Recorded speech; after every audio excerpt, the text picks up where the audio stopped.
Good day, guys. Austin here, and in this one today, it's time for a bit of EMU-NATION. And in this one, I've got some awesome news. News that I wasn't expecting to be releasing this damn early. Now, judging from the thumbnail that you probably just clicked on to get here, and judging by the title, you probably know what's happening. And yes, rumor mill is true. Not only can we now boot the game, but as of today, news is out that we can actually play the game. Zelda Breath of the Wild, here we come. So without further ado, let's get stuck in.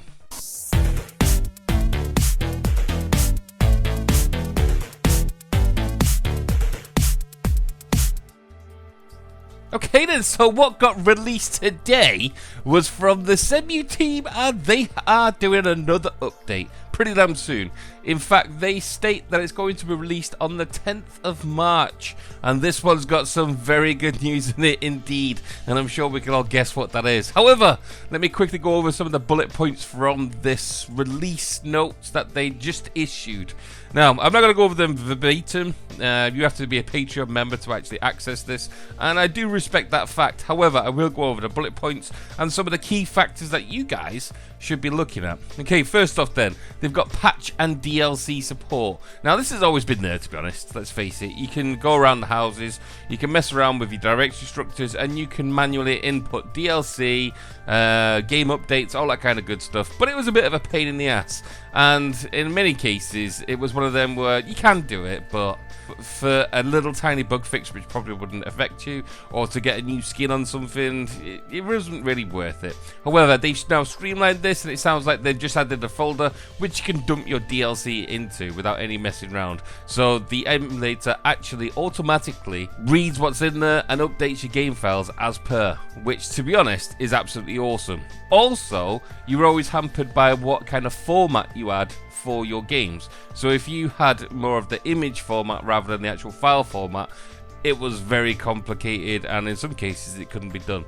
So that's now been streamlined. I need to get my hands on it to actually see how it's working. I cannot tell you in detail how it is working because I myself have not had no access to it. So I'm just going off whatever the notes they have provided for me.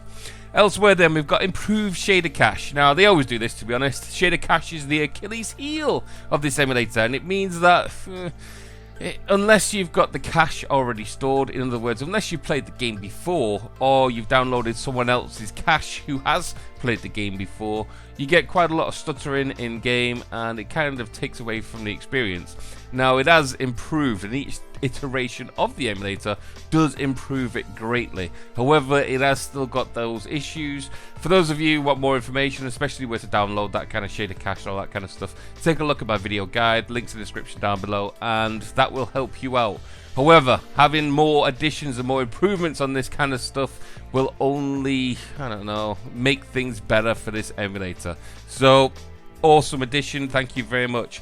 Elsewhere, they talk about bug fixes, tweaks, all that kind of stuff. Yep, great stuff. Thank you very much. Hopefully, we'll get some more games working, which brings me to my next addition and next points what they brought out. Oh, this is good. This is very good. Okay, one of the major factors that are coming out in this iteration of the build is compatibility. Now, even as they state, you can guess which one they have been working tirelessly on getting to boot and getting to work. Zelda Breath of the Wild. It does now boot. It does now get into game. And here you go. I'm not going to show a lot of the footage. It's their footage at the end of the day. I don't want to give away too many spoilers. But that is what they've released. It is now playable. Now, while that's going on, I will tell you some of the still limiting factors for actually playing this game. Okay, they note that there is no audio. There is actually audio playing, but apparently it's beeps, whistles, and all the same stuff that we used to be cursed with when we were playing Bayonetta. That is still hampered. But let's face it, it's like, what, 3 days since this game's launched? That's the only time they've had to really work on it properly and officially. So, 3 days and we can already get a game and see the gameplay. Awesome. Elsewhere, we've got low frames per second. Expected, to be honest. This is a huge, very detailed, open environment. Now, we have seen huge speed ups in other games, especially in terms of the open world ones. However, yeah, it's still early days. It is still early days. I'm not expecting much, at the very least, for, I don't know, I couldn't even put a time frame on it. It's, you know, one of those, how long is a piece of string? You've got to let them develop, you've got to see what kind of breakthroughs you can go through. But seeing this game now playable in-game, that's a lot more than what I was expecting. I just wish some of the other ones would come as well. Hyrule Warriors, all that kind of stuff. But who knows? There was no talk of that. Anyway, my mind wanders. Let's focus on Zelda Breath of the Wild. Okay, elsewhere in this then, we've got game-breaking bugs. So, from the sounds of it then, yes, we can get into game, yes, we can wander around, yes, we can probably do stuff. However, it's one of those where you can do stuff, but it's not exactly playable. Not to the kind of experience where I would want to experience Zelda. It's not improving on the original game. Instead, it's more of a compatibility issue. But again, don't take this away or detract from the work that these guys have done. Again, it's less than a week since this game has been released. Any kind of booting was outstanding to me, and we got that on day one.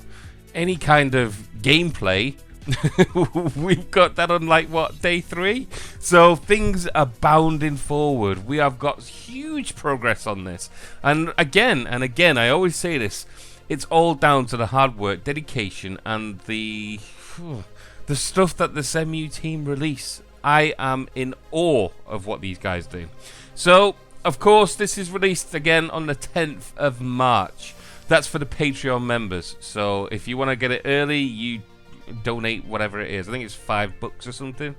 And for those of you who don't donate, you can still get it. Everything is always free and available to everybody around the world. It's not behind any locked doors. However, you do have to wait those 7 days to get it. So by my rough calculations, I think that's what, the 17th of March. So yeah, that is it, guys. Then that is what the Cemu team have released. There is a lot more stuff in there. I've taken quick bullet points. I don't want to release everything that they've released because at the end of the day, it's for Patreon members. But I do want to give you a teaser and a heads up of what is on the horizon. So guys, thank you very much for joining me today. Please like, please subscribe, for God's sake. How else would you find out stuff like this? But most of all, you have a good day. Laters.